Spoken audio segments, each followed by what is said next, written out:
Hey guys, thought I'd come on here and make a quick short video.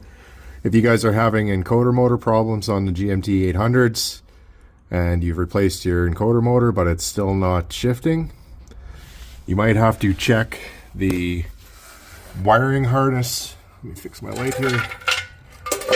Oops. The wiring harness above the encoder motor.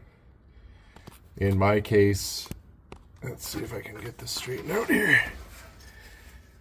This wire right here has corroded all the way through and was just barely making contact for me.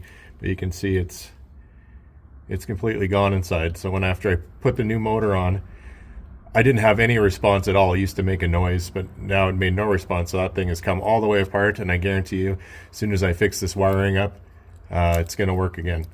So let's do that and get back to you here. Okay, we're back, and before I clean this all up completely, I just wanted to show you what I did here. So we had to jump. We cut this power wire here, this orange wire, and put some fresh stuff in there. So that's all good now. We get power to the connector, 12-volt power to the connector.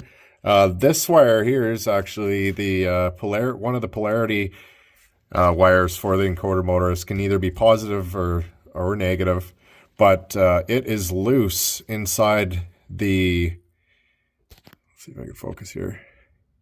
It is actually loose inside the connector.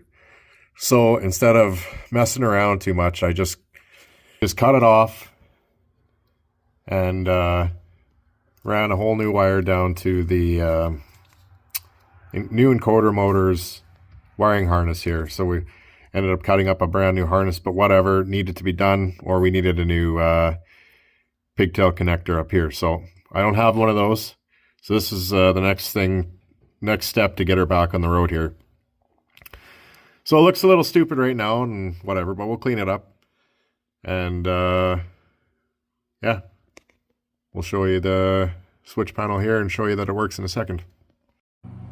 And just before anybody complains about how I do my wiring, you should see this truck. It's a giant POS, rusty AF. So I'm just gonna electrical tape this up. I don't really care. But you can do this how you want to. Clean it up if you want to, but I don't care. I'm just gonna tape it up and stuff it back up there. But you do you.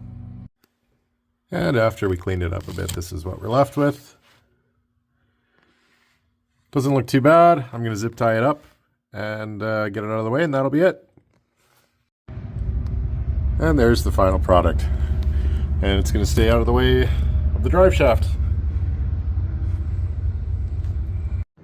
See, after we fix the wiring underneath there, everything works like a charm. And if we shift to neutral, should be able to make it 4 low. Yep. You can hear it working under there. And everything's back to normal. Hope this helped.